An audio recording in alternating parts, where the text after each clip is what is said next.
أعوذ بالله من الشيطان الرجيم.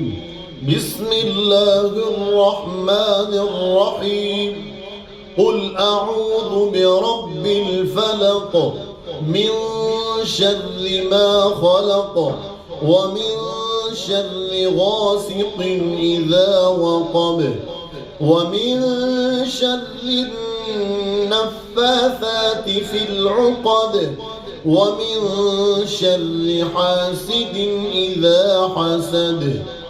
بسم الله الرحمن الرحيم. قل أعوذ برب الناس ملك الناس إله الناس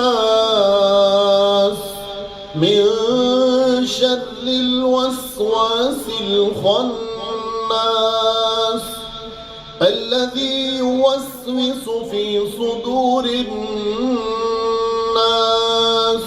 من الجنة والناس.